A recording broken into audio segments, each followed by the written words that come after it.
Welcome into the EMAW Online Postgame Podcast after the 13th game of K-State's season as they beat TCU 31-28 in the Big 12 Championship. Third Big 12 title for K-State, all since 2003, obviously. And I did some looking today because I was curious on this, and a lot has been made of the comparisons between Darren Sproles and Deuce Vaughn.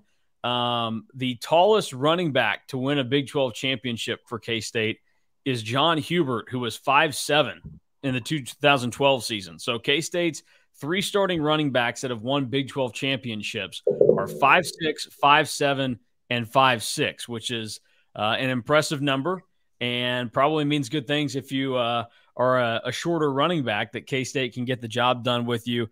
Deuce Vaughn was phenomenal in the game on Saturday, and I think that's the number one place to start is that all of the key guys and dudes that we've come to assume are playmakers for K-State that have been talked about all season in all these different areas made plays on Saturdays, whether it was Deuce Vaughn with obviously the 44-yard touchdown run. He had some other runs in there too that were key. Felix Anyudike-Uzomah got a sack in the game and also had that critical come-from-behind tackle of Duggan at the 1-yard line on second down in overtime that made TCU have to run two more plays. They couldn't punch it in. That was huge. You think about Eli Huggins. He was a part of that goal line stand there, and coaches all season long kind of rant and raved about what he did at defensive tackle for K-State. Malik Knowles came through before he got hurt. Will Howard continued to make plays. And unfortunately, even though Julius Brents, he made that one interception, so he even made a play, also forced a fumble. He did get cooked a lot by Quentin Johnston in the game, but it didn't matter in the grand scheme of things. And he wasn't the only talented player to get beat often by Quentin Johnston this year. But I think that's the number one thing that sticks out to me is that you want, obviously, in a game like that, your best players to show up. That's the way you win those games. And K-State was able to have their best players show up on Saturday, and all of them contributed in some way. Yeah, I mean, I just think it was an incredible football game. I had a few people text me after the game saying that they had saw the final score, they had watched, and I think I just responded to all of them that was one of the better football games I've ever seen in a long time. And obviously, it was just incredibly entertaining of a game to watch when you think about how it kind of started and then how it ended with TCU obviously making that comeback in the fourth quarter to overcome a 2-score deficit and then force overtime with the way Max Duggan did on that last drive that TCU had to tie the game at 28. And obviously, overtime, even itself, featured a pretty entertaining goal line stand from K-State, which included two really nice plays from Eli Huggins. And then Daniel Green was in on that last stop on 4th and 1 as well. And, give credit to the K-State defense for not just saving a yard, but, I mean, really just saving an entire inch because that's all that TCU had to get. So the K-State defense really stepped up in the big moment, especially in overtime after struggling, I guess you could say, maybe a little bit to contain the quarterback run on the fourth quarter drives that TCU had. And then at that point, it's a formality because all K-State needed was a field goal from Ty Zentner in overtime, and he came through and drilled a 31-yarder. Yeah, Ty Zentner has become Mr. Automatic. He's 9 of 9 now on the season, and I kind of thought about it before he went out there. I was like, I don't know that I can't remember him missing a kick yet this year, and I about said something to you about it, and I didn't because, even though jinxes aren't supposed to be real, you just don't say that. You're around sports enough, you're not supposed to say it. You don't go and talk about the no-hitter, even if it has zero bearing on what's going to happen. You don't say it. I thought about saying it to reverse jinx the reverse jinx by going to, he's probably going to miss this one. He's 8 for 8 on the season now. But I didn't do any of that. I just let I let Mother Nature let things play out the way it was intended to. And Ty Zentner came through, so that was significant. There were honestly a lot of, parallels to significance in the second game against TCU and the first one against TCU, where if you go and look at what took place, like Will Howard is able to play the entirety of that game the second time around. And the thought was if he or Adrian Martinez was able to finish the entirety of the game in Fort Worth, K-State probably wins the first time the two teams played. The other story that went with it was the fact that Chris Tennant struggled in that game. He missed 2 field goals for K-State, and the next week it was Ty Zentner who took over as the kicker for the Wildcats. And so it just made sense that in the end it was going to be Zentner who got to deliver the game winner and seal the game for K-State and kind of brings everything full circle from that moment that took place in Fort Worth with Tennant missing the kicks and then Zentner getting the job. So that was another one of those things that stood out. And the video of Zentner running onto the field, the offense running off, and he gets that giant smile is one of those things that's going to be played for a long time and has gotten a lot of run in a lot of different places because it's just kind of, the lack of stress that Ty Zentner showed in that moment is pretty impressive because I just watched the World Cup game this morning with Japan and Croatia, and they end up going to penalty kicks. And the Japanese kick takers looked completely lost and nervous out of their minds. And these are dudes that kick from a lot shorter distance and have a much easier target to hit. I know that they got one guy in front of them, but they were scared and the ball came off their feet scared. The ball did not come off of Ty Zentner's foot scared. He was confident in what he did. So Ty Zentner deserves a lot of praise and love for what he was able to do, especially since I was also skeptical of when he took over the kicking job because he was not a great place kicker at Butler Community College. Those numbers did not give you confidence, but he's been fantastic this K-State. Yeah, he's been incredible. I mean, like you said, 9 of 9 on the year and none bigger than the 31-yarder he had to give K-State the Big 12 title game. And I think the funny part is, and as someone who's obviously been fortunate enough to talk to Ty Zentner a couple times on the record, just Tuesday media availabilities or post-game stuff. I mean, he comes in there, he's sometimes just kind of got some sweatpants on. Normally he's got some pretty cool sneakers, and he's just kind of like a cool dude. Like, I don't know, it's kind of how I would describe him. He doesn't necessarily fit the stereotype that you would think of with a lot of kickers. I feel like a lot of people think of kickers on football teams and think of like the dorky kid who's maybe a little bit quiet. Like, that's not Ty Zentner at all. Like, Ty Zentner's got a lot of character to him. He's got a lot of personality. Honestly, he's kind of got a lot of swagger. Like, he's got the long blonde hair flowing. Normally it's coming out of a baseball cap or a trucker hat or whatever it is coming in on Tuesdays or post game. And it's really cool to just kind of hear, his story and everything that he's kind of been able to overcome and getting to K-State and then contributing this year in a way that I don't think he was probably anticipating doing coming into the year. And I know he said he'd been kicking field goals a little bit in practice when he took over the job, but it's a lot different to kick in practice when there's no one coming at you. And then there's obviously the whole added aspect of you're in a game and then the pressure that comes with that. Because I think a lot of people look at kickers and it's like, well, if the kick's missed, it's only the kicker's fault. In reality, it's really not. Like, bad snaps, bad holds happen all the time. I mean, those things really factor into how often kicks are missed as much as a kicker just poorly striking a football with their right or their left foot. And we haven't seen Ty Zentner struggle to strike a football at all this year, whether that's place kicking a field goal or obviously in punts, because he's been pretty good as a punter this year as well. So after all this positive praise, how many kicks does he miss against Alabama at the end of the month? Maybe K-State doesn't have to kick any times against Alabama. That's true. That's true. They may not have to kick all that much. That's either a good thing or a bad thing that they're not kicking against Alabama. Other notes from the game, and then we'll dive into some of the more play-by-play stuff of it. Max Duggan was obviously fantastic for TCU. He made the one really boneheaded throw to the corner of the end zone where the one time that Quentin Johnson didn't have any room to do anything, Duggan kind of just fluttered a ball up there, and all Julius Brents had to do was release off of Johnson and wait for the ball to fall into his arms. And that's going to be a pretty iconic picture of Duggan with this bewildered look on his face and his hands on his helmet. Like, what did I just do?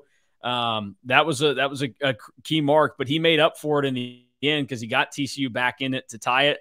He had 95 rushing yards on the drive that TCU ended up tying the game on right before the end of regulation. And he was gassed. I don't know how he was able to continue to move. It looked like he died when he dove into the end zone to finally get the touchdown. And he was impressive with what he did. I think that there were probably a lot of people that going into the weekend planned on Caleb Williams getting their Heisman vote. And then Williams and USC got hammered by Utah on Friday night. And even though Max Duggan lost the game for TCU, his team is still going to the playoff. And I think even in the loss, he proved more so that he probably deserves the Heisman over Caleb Williams on Saturday, just because of, I think, the grit, the effort, the attitude, and everything that he means to his team Whereas I get that Caleb Williams has a lot of big-time bearing over what happens to the success of USC. But we've also seen plenty of other quarterbacks go in and have success with Lincoln Riley. And he's definitely, I don't know, I'd say he's maybe got a little bit more of the talent surrounding him, but TCU's offense has quite a bit of it still. I just think the gritty nature that Duggan played with and the way he leads TCU is a lot more of an indicator of the great college football players we've seen in the past. So I would like to see Duggan win the Heisman. I think he deserves it. Yeah, I think Caleb Williams is still going to win the Heisman. I mean, he played pretty well in that Pac-12 title game, lost to Utah, and then you also kind of factor in that he had what has now been reported to be a pretty serious hamstring injury, and he played through it, and he still played pretty well, even though he wasn't able to be very mobile. Caleb Williams, in my opinion, would get my vote if I had one. I am happy to not have a Heisman vote at the moment. Someday I may like one, but yeah, I would probably vote for Caleb Williams. I will say with this Heisman, it feels like it's a more wide open Heisman vote than maybe it has been in the past. I feel like we all kind of expect Caleb Williams to maybe get it, whereas in the past few years, we've kind of known who was going to get it heading into the ceremony, whether that was Bryce Young last year. And I don't even think Bryce Young deserved it last year because it wasn't even the best player on his own team. That was Will Anderson. But Bryce Young obviously has his Heisman moment against Auburn. The year before that, I feel like a lot of people are kind of skeptical of Devontae Smith getting it. Or was that 2 years before that? Yeah. No, that would have been Devontae Smith the year before. Well, yeah, the COVID year. Yeah. So I feel like people are kind of skeptical of a wide receiver getting it. But once it got to the ceremony, I feel like everyone's kind of like, he has to win because there wasn't a lot of other options. I mean, Mac Jones had obviously had a really good year. And dating back to, 19, like everyone kind of knew Joe Burrow was going to get it considering how great of a year he had. So I think that Caleb Williams will get the Heisman. I think he deserves it. I do think that Max Duggan probably should be in New York for the ceremony. And I think that in and of itself is just like a huge honor to be there because we know how important the Heisman Trophy is, not just in the world of like college football, but kind of when you think about it, the entire like spectrum of individual awards in sports in the United States, like it kind of carries a lot of weight. There's not another, I mean, people talk about the MVP in Major League Baseball or the MVP in the NFL or the NBA a lot during the year. But I feel like in college football, people start talking about the Heisman before the season even starts. And then that conversation kind of carries throughout the entire year. And for a lot of people, it was CJ Stroud's award to lose for the longest time until they suffered that loss to Michigan at the end of the year. And I think Caleb Williams kind of started to emerge in the final weeks. And I still think he's going to get it. And I think he deserves it because of the success he's had. And I think while you can make the same argument for TCU, like I know that USC is not anywhere near the position they are in if they don't have Caleb Williams playing quarterback. Yeah, but I don't know. We'll have to see how it plays out. I do think it's going to be one where it's at least maybe worth watching the results. You don't need to watch the full 3 hours because that's ridiculous. I haven't watched a Heisman ceremony in its entirety since 2012. I don't know that I've even turned it on since 2012. And I probably wouldn't have turned it on in 2012 if Colin Klein wasn't there. But, you're young and you're holding out hope that the Heisman voters come to their right minds and vote for the deserving candidate and not the guy with the fake girlfriend or the ass hat. But those two ended up getting more votes for some reason, which is a little bit ridiculous still thinking about it 10 years later. But we'll see how it works out for Max Duggan, but I think he is deserving of it. And I don't know. I mean, I get it. Caleb Williams was playing banged up as well, but Duggan took some shots, stood in there, and I think he was going to be okay if he died playing that game on Saturday. And he did all he could for TCU, kept him in it, gave him a chance. Caleb Williams couldn't realistically keep USC in the game. So that's the way I'm phrasing it at the end there. The way the game started for K-State, they get the ball, but it wasn't on their terms. They lose the toss. I feel like that's been a key point in K-State getting the ball first and doing good things with it versus getting the ball first and not scoring this year. When it has been up to them, they go out there, they win the toss, and they say, hey, we want the ball. Typically, good things have happened. But in the last few weeks, they haven't when they've been told, no, you're getting the ball whether you like it or not. That was the situation against Kansas. They went 3 and out. They got fortunate with the muffed punt. And then this last weekend against TCU, they get told, here you go, you're getting the ball, and the drive stalled out. They had a punt to get get everything started, and TCU went down the field and scored. So it wasn't an ideal start, took some air out of the building, but K-State eventually made some things happen. And Colin Klein and Malik Knowles both deserve a lot of props for the play that set up the first touchdown of the game for K-State, because the route that Knowles ran, I'm telling you, that was probably one of the best routes we've seen ran at K-State in a long, long time, because he had the talent to do it, and there was a lot of combinations that went into it between him, Klein, the ability of Will Howard to let him do something like that. It was a big play. It gave K-State momentum, and I think with that play, it's what gave K-State the shot in the arm that said, okay, we're ready to play still, and we know we can beat these guys, and it worked out perfectly. So that was a huge play early on, and I think that set the tone for the rest of the game. Yeah, I think back to that route, and I think both of us kind of said to each other at the same time, like, that was an incredible route. But also Malik Knowles just found ways to make plays in other areas of the game too. I mean, for the longest time, right, like the first play of scrimmage this season was it a 75-yard carry from Malik Knowles? Was that the first? I think yes.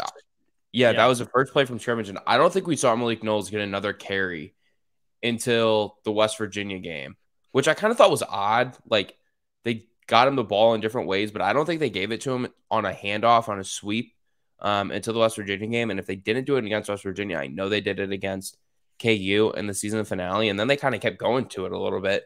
In the last couple of weeks, we saw him do it a little bit more against TCU in the Big 12 title game, where I think he had one or two of them that broke for about 40 yards.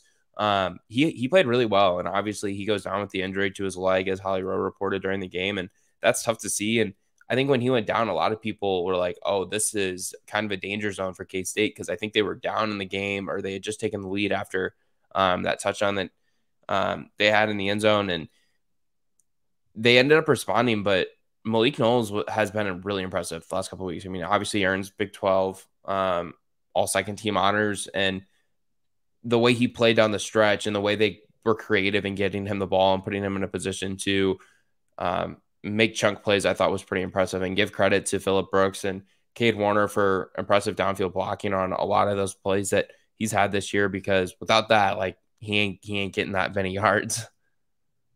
Yeah, Knowles, so he had the one carry to start the season, first play of the year, 75 yards and a touchdown. And then he went all of those games without another carry. Did not happen. Then he gets the one against West Virginia. It doesn't go anywhere. It's only a yard. Then he got three of them against KU, two of which went for touchdowns. So that was a significant deal. And then against TCU, he got two carries, and the one goes for 40 yards and eventually set up the K-State touchdown. And, yeah, he gets banged up there. But, the fact that K-State was able to respond with a guy like R.J. Garcia going out there, and he was going to see some action regardless in this game. He had throughout games this season, but it was only for a couple of snaps, and he caught like 6 balls going into the game, and they didn't go for many yards, and you didn't expect much out of him. But when Malik Knowles went down, like you're saying, like the thought process goes from, okay, K-State is in this game, to all of a sudden you're starting to think to yourself, oh no, I mean, they've got the lead here, but without Malik Knowles, how is the offense going to continue to do anything? You just lost your big play threat, the receiver that can go and really make some serious plays for you, because Brooks and Warner can make things happen, but it's not like Knowles, who has the ability to go and actually like will something into existence. And the fact that RJ Garcia was able to step in there and make a play like he did was a huge, huge deal, because K-State was able to set things up with Malik's 40-yard run. He ends up in the, being out, and they have to deal with everything that comes from that. But then they're able to get the RJ Garcia touchdown to start the third quarter. And that's a significant deal for K-State and how they were able to make things work out. So that was a positive.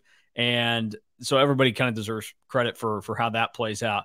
Then Deuce Vaughn gets his touchdown run later in the game, 44 yards. That was pretty impressive. He did a lot of good things. So I give props to everything that has taken place with K-State on Saturday, and the offense and the way that they were able to make some things happen. What was the key play of the second half in your eyes when things are getting late and K-State has it felt like getting ready to pull away, and then Phillip Brooks muffs the punt, so they still have to put the finishing touches on keeping this game at arm's length. To me, the biggest play of the entire game for K-State was Deuce Vaughn's 44-yard touchdown run that he had. And once he got in the open field and there was just the one defender for him to beat, I think we all kind of know that was going to go to the house. And I think you and I were kind of sitting next to each other in the press box, and they had just made the announcement over the PA in there as a reminder to vote for the player of the game for each team. And I didn't feel comfortable making a vote at that point, but we needed to have it in before like the 5-minute mark or something like that out of the fourth quarter. And then Juice makes this big run, and I was like, okay, I feel comfortable doing it now because that put K-State up a couple scores in the fourth quarter. And I thought they'd be able to wrap it up there in the fourth quarter with the multiple score lead, but they obviously didn't. But Deuce Vaughn's run there was incredible. His ability to get to the edge and then his ability to kind of turn it up and use that juke with planting his, I think it was left foot to cut back to the right and get that safety to crumble to the ground was incredible. To me, that's his most impressive run that he's had this season, or at least the most memorable run that he's had this year. Obviously, he had the really long run for a touchdown against Texas Tech. He had one against South Dakota in the season opener. But to me, like, that's got to be one of his most memorable runs, not just of the season, but probably of his career because of what it meant. Obviously, in terms of winning the Big 12 title, but when it occurred, the stage it occurred on, and really kind of what it ended up meaning by the end of the game as well. Well, and that's kind of the critical thing with it too is, I mean, how many guys, especially at the running back position, when you absolutely need to have a play made and do something big, can do it in that moment where K-State has the lead, the game is getting late. I mean, that drive for K-State, that started at the beginning of the fourth quarter. That's when the drive got going. TCU knows that K-State thinks they have the guys to kind of salt this thing away, get the clock to bleed down. And so Deuce Vaughn is getting the ball. So the fact that K-State was able to put something together and get such a great run out of Vaughn, and once he's in space, like if he's got to go one-on-one with a defender, he's getting past them because they just don't know which direction to go. And so I'm with you on that. I think that was just amazing what he was able to do on that and set himself up and give K-State a critical 11-point lead because that was just coming off of the drive where Duggan threw the interception in the end zone to Julius Brents, which was a big shift in momentum in the game because it felt like, oh boy, TCU's driving. This is not good. And then the pick happens. Now K-State's the one that has to go back into the mode of, all right, let's go get another one. And when it was 28-17, I mean, the game is not over at that point, but you do start to feel like, okay, maybe they can put this thing away, although Duggan was able to kind of will some things into existence, and K-State came up just short on their next drive after the field goal that brought it within 8 to try and extend things out, and they had to give it back after like 5 plays or something. So impressive what they were able to do. Will Howard stayed clean and was as good as he'd been the entire season. So Howard finishes his stretch here with only 2 interceptions this year. The one against TCU when things are kind of getting out of hand the first time, and then the pick 6 against West Virginia. But he was money. I think 15-2 is his interception or turnover or touchdown to interception ratio at this point in the season now. And he was great on Saturday, and a cool moment for him to make this, drive and distinction now. He goes from people thinking that he's probably on the outs after this year. I mean, we were driving to Big 12 basketball media days, and we thought that he was probably headed for the transfer portal, the way that things were working out. Like, we had that conversation about it and just said, it feels like the way this is going, like he probably won't be here. Then that weekend, Adrian Martinez goes down. He goes in there, lights the world on fire, and is able to prove himself. And he played like a legitimate quarterback that deserved to win the Big 12 championship. Yeah, I mean, Will Howard's been incredible all season. Like, I think back to the first time we saw him play against TCU, and I obviously had never seen him play, especially with my own eyes. I mean, maybe on TV in the past couple of years when he was as a spot starter just and at the end of the game or whatever it was. He came in, and I looked to you, and you're like, this isn't going to go well for him, for K-State, for whoever. And I don't think that your feelings were any different than anyone else who had watched him play the last couple of years. But he just quickly kind of proved everyone wrong. And I think what's really funny about it, Mason, is that, like, even after the Big 12 title game, there was still questions being asked about Will Howard and his turnaround and Will Howard and his resurgence, and how did Chris Kleiman ever think that this was possible for Will Howard, or what, like, all those different questions that have been asked for like weeks about Will Howard and how this kind of has happened. Was kind of funny to me, because I've just been seeing the same kid week after week after week with a ton of success on every single game that he's had. I mean, I think back, it's like there's like 2 throws that he's made that have been bad balls, like 3 throws that have been bad balls all year. And it's like, all right, like, you're just really accurate. You clearly have a lot of confidence in yourself and your arm, and the people you're throwing it to. And I don't think there's a better example of that maybe than the touchdown pass he had to RJ Garcia. Like, stepped up in the pocket and threw a bullet to Garcia over the outstretched hands of a defender or 2 in the end zone. And Garcia makes a nice play on the ball. But that was just as good of a throw as it was a catch. Like, everyone was kind of talking about RJ Garcia with the catch, but like, he was still able to get 2 hands on it. Like, Will Howard had to throw it high so a defender wouldn't pick it off in the end zone or in the yards approaching the end zone. I thought it was a better throw than it was a catch, to be honest with you. And I thought that was just a really good example of Will Howard and the confidence that he has this year, and really just like the swagger that he plays with. I mean, he comes into every availability to speak with us, and he's got the biggest smile on his face. You can tell he's a great kid. He's clearly very well liked in the K-State locker room and the K-State program by coaches and players and staffers and whatever it is. Like, it's good to see kids like that have a lot of success, because he's always happy. He's always happy to answer questions, whether it's about a good throw, maybe a bad throw, whatever it is. Like, good for Will Howard to have that kind of success. And I know that's something that Chris Kleiman said after the game, is like, no one deserves this more than Will Howard because of the struggles that he's had the last couple seasons. Yeah, I mean, it's true. And Chris Kleiman said going into the 2021 season that K-State had the best backup quarterback in the country on their roster. And a lot of us laughed at him and thought, the heck is he talking about? And then we saw Will Howard play in 2021, and we thought, this guy's out of his mind. Like, he's doing great things as a coach at K-State, but he's kind of out of his mind. There's no way Will Howard's the best backup quarterback in the country. And then Will Howard goes into that game at TCU, and that was where I was like, oh, no, here we go. He throws the first touchdown, I think was the first one, to Cade Warner. And that was one of those where I went, okay, well, whatever, a little bit of luck, but we'll take it. We'll see where this goes for K-State. And then he just kept delivering in that first half, and they're up 28-10 at one point, and you go, holy crap, like maybe this is real. But then, you come back the next week against Oklahoma State, and I'm very skeptical of it, because one good half in Fort Worth does not erase the 2 years that you saw prior to that.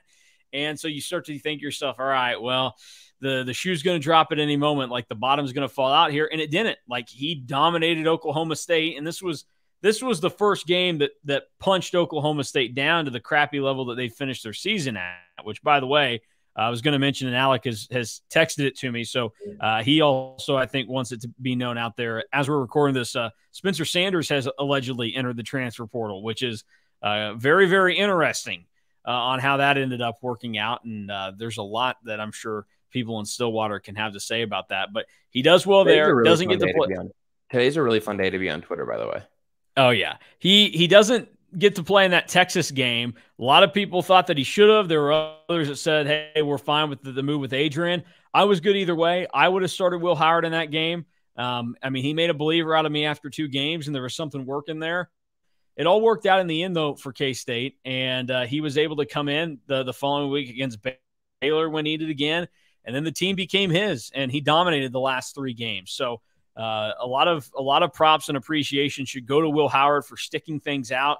And in the fray of all this, Adrian Martinez should not get lost in the shuffle either, because he did play good football this year, and he did a lot of the things that the people in Lincoln told him he couldn't do, or that he was at fault for why Nebraska stuck the last 4 years. And he was able to come to K-State and had 2 turnovers all season, 1 pick and 1 fumble. Fortunately, they both came against Texas. And he ends up in a situation where he was running all over the place. He was in good shape in the Big 12. And I really think if he stays healthy, I don't think it changes what happens with K-State this year. I think if Adrian Martinez or Will Howard is the quarterback, I think they win the Big 12 regardless of how things end up working out. So he did a great job when he was on the field, but by all indications, he also did a great job off the field when he wasn't playing on it by helping Will Howard and kind of mentoring him. And I thought, Chris Kleiman mentioned it about how Will went through a lot of the same things that Adrian went through in Lincoln. And I think it helps that Adrian Martinez, was the guy in his 5th year of college football that could explain it to the guy that was in his 3rd year and was beaten down for stuff that happened as a freshman and sophomore, and could kind of help him with those experiences, because the hatefulness towards Martinez didn't really start until like his junior year at Nebraska, because the freshman year was like, oh, okay, we got this guy. He's going to be the dude for us. Well, remember, he came into his sophomore year as like a Heisman hopeful. Yeah, exactly. So there was a lot of hope there and everything. And so I think it was beneficial in a lot of ways. And I think every element of how this season worked out, from personnel on the field and then staff for K-State, played a role in how Will Howard got to this point, because I also think it's significant that his offensive coordinator was Colin Klein this year and not Courtney Messingham. I think Colin Klein was a boost to a lot of different guys on this K-State team, not just Will Howard, but also the receivers. We saw all 3 of those guys take steps forward, which is not something you typically see for dudes in their 4th and 5th seasons of college football. But Malik Knowles, Cade Warner, and Phillip Brooks were legitimate receivers this year for K-State, and a lot of credited to the offense that Colin Klein was able to operate with. So that was great, and that needed to be touched on. Colin Klein in general has had a very dominant stretch over the last few weeks, and he was at another great level in this Big 12 championship. What do you make of Colin Klein and where he's come from the Tulane game to winning the Big 12 and doing a great job in doing so? Yeah, I mean, I just think about his improvement and that sounds weird to say about an offensive coordinator. I think about the improvement of the offense, I guess, and how much more rhythm it is. And you can just kind of tell. And something Will Howard's talked about a lot this year is you can tell the confidence that your play caller has in his players based off of the plays that he calls. And I think it's clear, like, how much confidence Colin Klein has in his personnel with the plays that he calls. Like, you have to have some nuts to run a jet sweep a couple different times to Malik Knowles and get the type of yards that they've gotten on that. You have to have a lot of confidence in Will Howard to call the type of plays that you did in that first game against TCU for him to execute. You have to have a lot of confidence in him against a top 10 ranked team at the time in Oklahoma State, who ended up not being very good by the end of the season, to put the ball in his hands and tell him to go make a play. And like, he did all those things. And I think almost in a way, like, Will Howard almost coming in and playing quarterback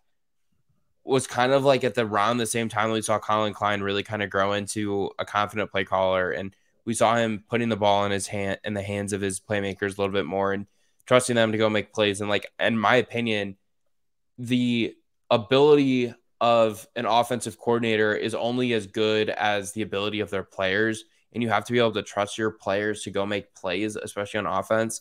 And I think we saw that Colin Klein has that belief, especially as the season kind of got on. I mean, think about how conservative things maybe were early in the season against South Dakota, against Mizzou, and obviously the rain had something to do with that. And then obviously even more so in the Tulane game. But think about how much more aggressive they were and how much more assertive they were. And not even just the play calls, but the tempo that the offense ran at and the players that were rotated in and out and the way that they got the ball to guys like Ben Sinnott. And they just got so many more people involved at the end of the season than they did early in the year. I mean, Cade Warner wasn't even really like a factor in the receiving game early in the season. And by the end of the year, he's one of their better receivers.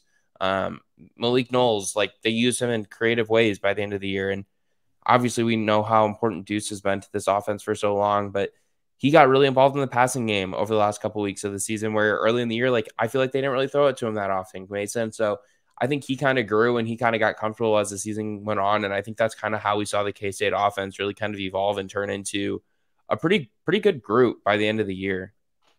I think that's a good thing to point out with Deuce Vaughn, because we saw a lot of, he was on the ground and he was great his first 2 years at K-State, and he did do a lot in the passing game.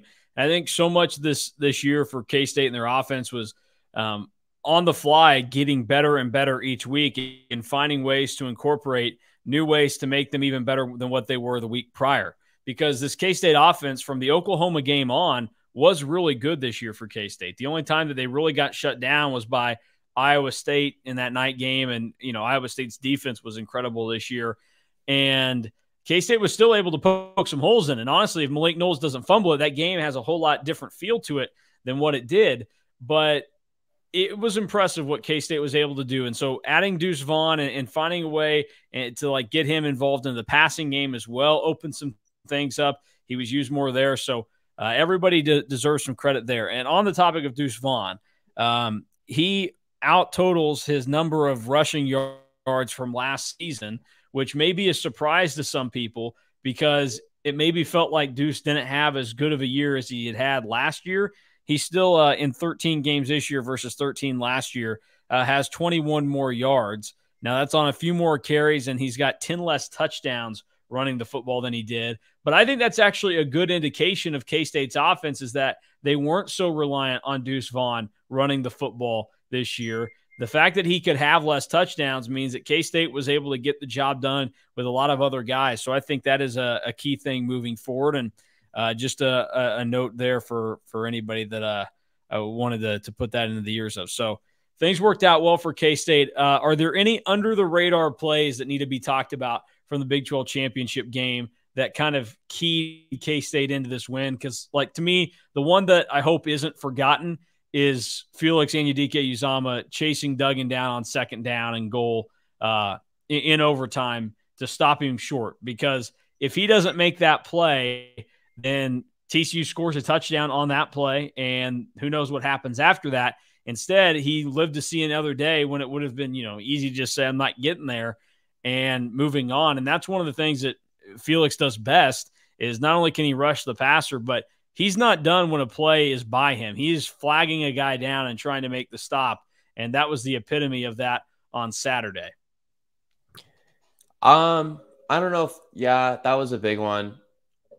I guess another one that I kind of want to hit on, and it's kind of counterintuitive. It might not make a ton of sense. The play where Julius Brent's helmet comes off and he slides on his forehead a couple of yards. Yeah.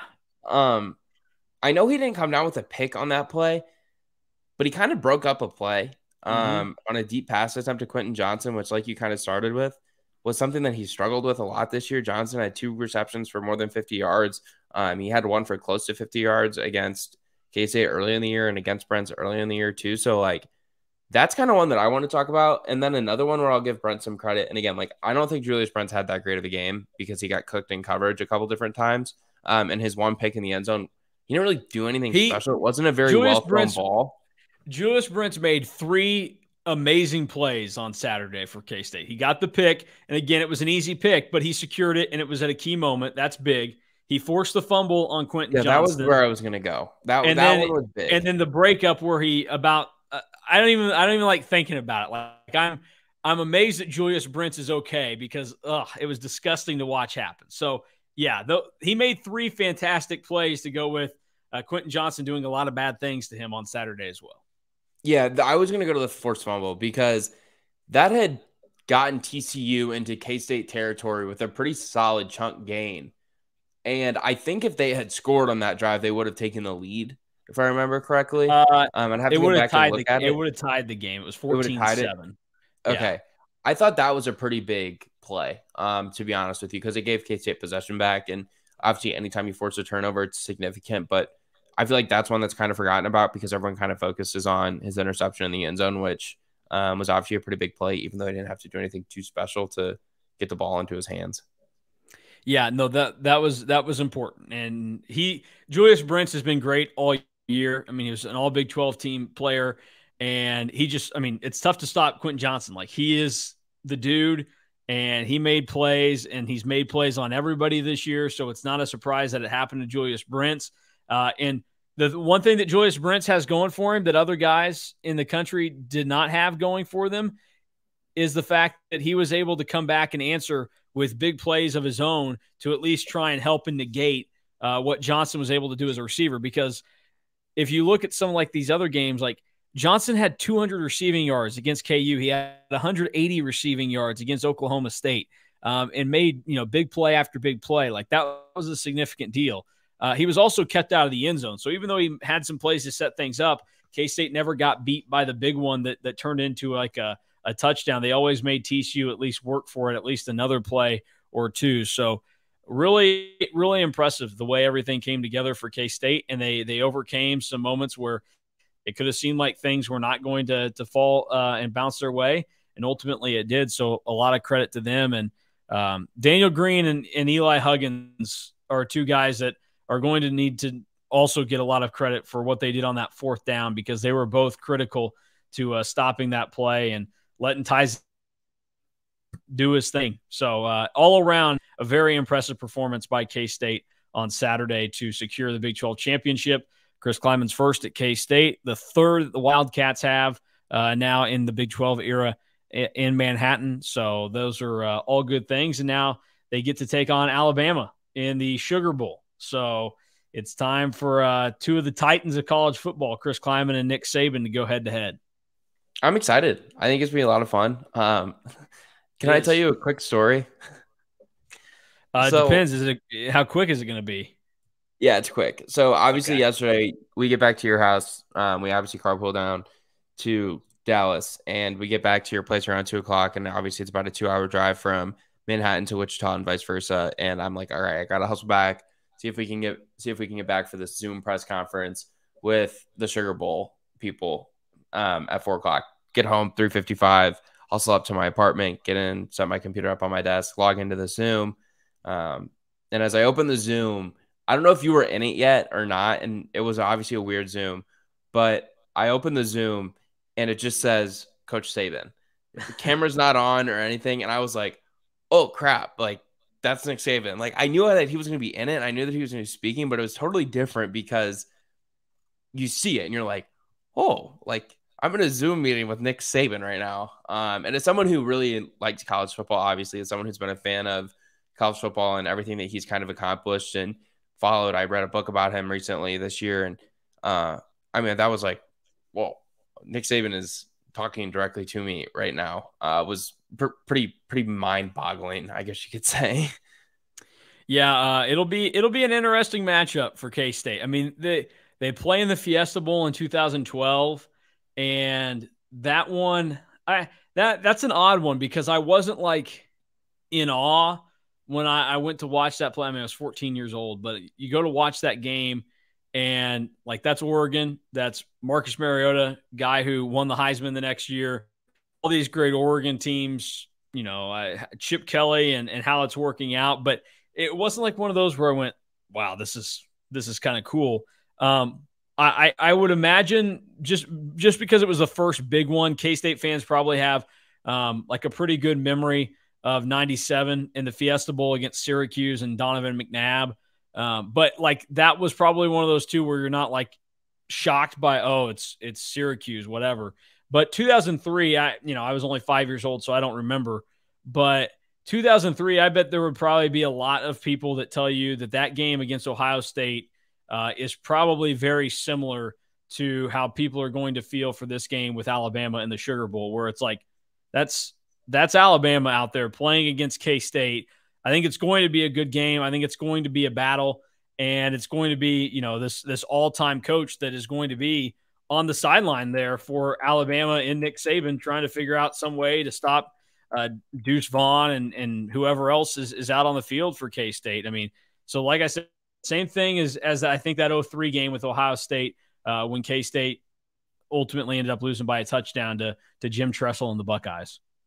Yeah, and obviously we don't know who else is going to play and not going to play. Coach Saban was asked about it yesterday, and he said that he hadn't talked to Bryce Young or Will Anderson. Those are obviously the two most poignant names that people would probably expect to choose to opt out of the Sugar Bowl. Selfishly, I want to see them both play. Personally, it's probably not in their best interest for them to play, considering they could. It would be fun to see. You know, I would love to see Alabama's best against K-State's best, but I'm also not going to be heartbroken when K-State's playing against a team that has a bunch of opt-out holes. We'll see. I don't know. They only had 2 opt-outs the last time they missed the playoff, and I forget exactly who they were. There's obviously a really good culture at Alabama that I think strives and pushes the process of things and enjoying and focusing on each individual rep and each individual practice instead of focusing on the end goal as much. So we'll see if they play or if they don't play. I wouldn't personally advise them to play if I was their agent. Like, I don't think there's as much to gain for Bryce Young or Will Anderson. Like I said, they could be the number 1 and number 2 overall picks in the NFL draft in April. So we'll have to see if they play. Like I said, I want to see him play. I think it'd be a lot of fun. But if they don't, like, Jalen Milroe is a lot of fun to watch play quarterback. Like, he got 1 game this year to start, and he obviously ran all over people. And that's something that would be interesting to monitor because we know kids did almost lose to 4-win Texas A&M though. Yeah, but I mean, he's a good athlete, good runner. Obviously incredibly talented. Like, you're at Alabama, you have to be talented to play there. So yeah, I want to see. I just want to see it. Like, I think it's been a lot of fun to be down there and cover the Sugar Bowl. I don't know in terms of like personal events that you've covered or that you've experienced as a fan or as a reporter where covering a Sugar Bowl ranks for you, but for me personally, like it's pretty high. No, that'd probably be number 1. I mean, like I said, going to the 2012 Fiesta Bowl was a really cool thing. It quickly became uncool when DeAnthony Thomas took the first kick of the game back for a touchdown. And I was sitting up there eating my Tostitos and like bitching to my dad. Like, I was like, that's why K-State needed to get the ball first. So Oregon didn't do that this week. And so from that point moving forward, like that game was K-State on its heels the entire time. So that was disappointing. So I'm just going to hope, K-State will make progress if they're in a New Year's Six game and don't give up a touchdown on the very first play of the game. So as long as that happens, I will probably hold the Sugar Bowl in high regard. I also think it's really cool because there aren't a lot of new bowl destinations that K-State and their fans have gotten to go to. Like, everywhere K-State has been going over the last however many years is not a new location. They've been there. That's why you go back to 2019 when it feels like K-State kind of got screwed and should have been at the Cheez-It Bowl in Orlando. People wanted that bowl game because, the Liberty Bowl, like, really? We've been here before, and it's not very fun. It's not a great environment, whatever, okay? The Texas Bowl last year, K-State had been to the Texas Bowl 2 times before.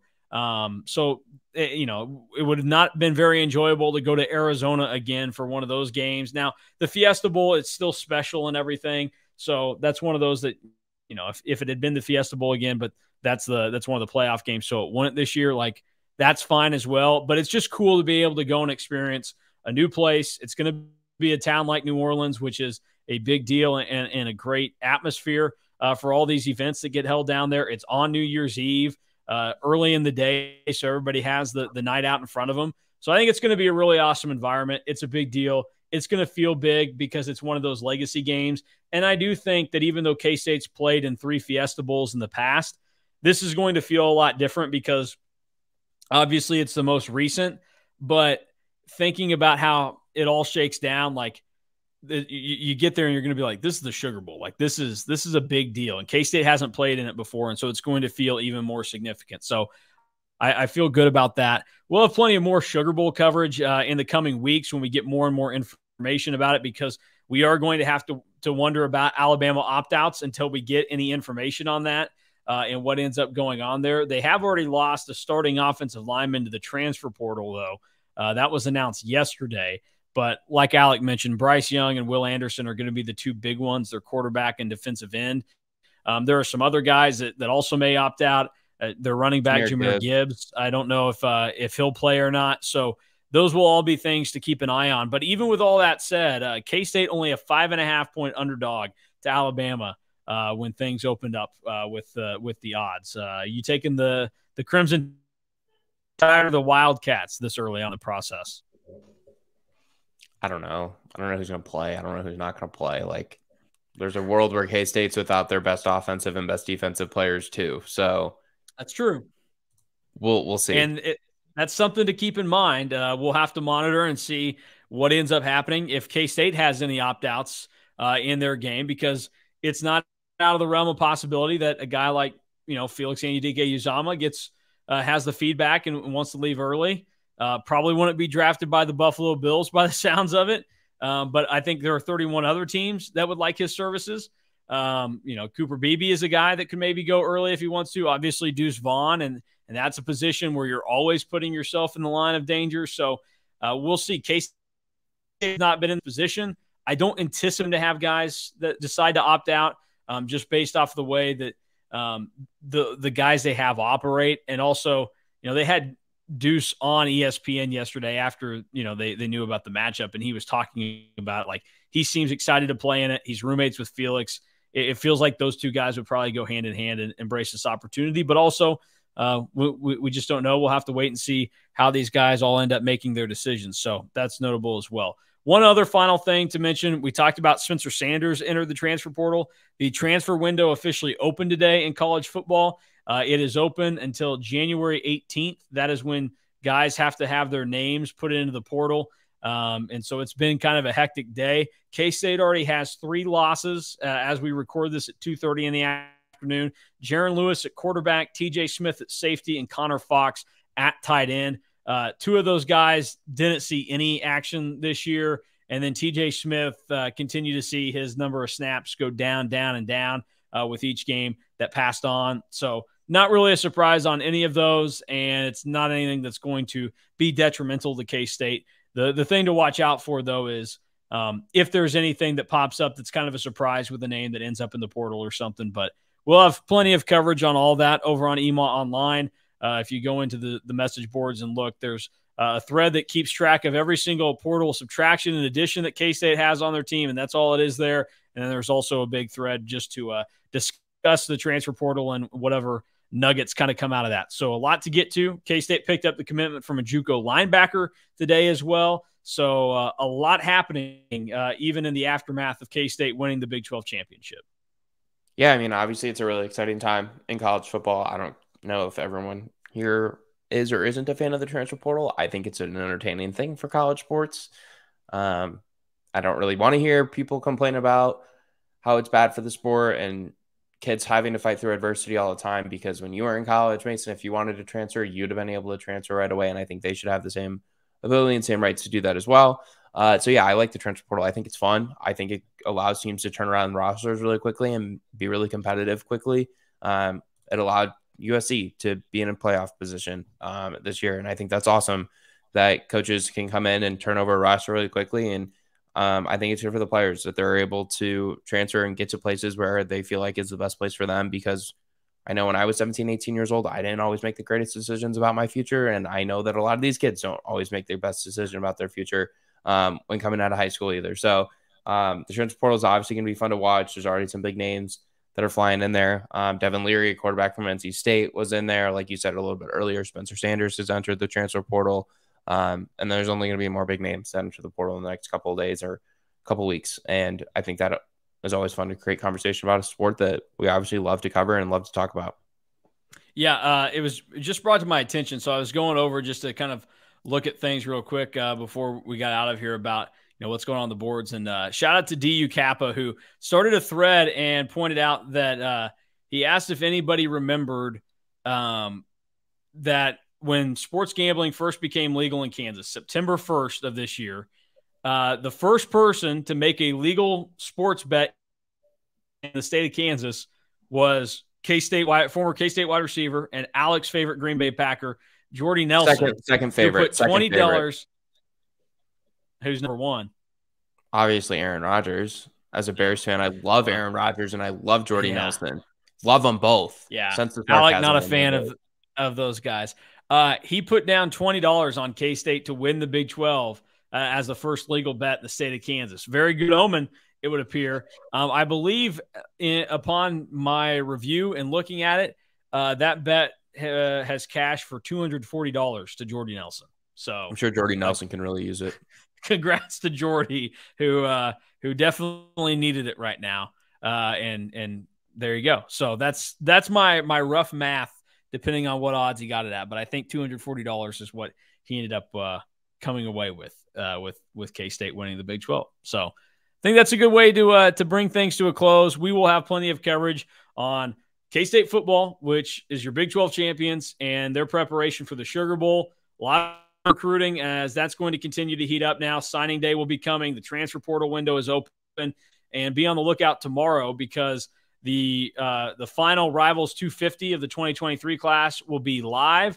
That means you can go in and see where Avery Johnson moved to, the Cats 4-star quarterback. So that is significant. And then we'll also have plenty of basketball coverage as that's in full swing. The Cats were able to survive and yet again stun and rip the hearts out of the Wichita State Shockers. It brought a tear to my eye. It was the most excited I'd ever been for a K-State sporting event. I was more nervous watching K-State try and beat Wichita State on Saturday night than I was watching them win the Big 12 earlier that day, because you just got to beat the Shockers. It's what has to happen.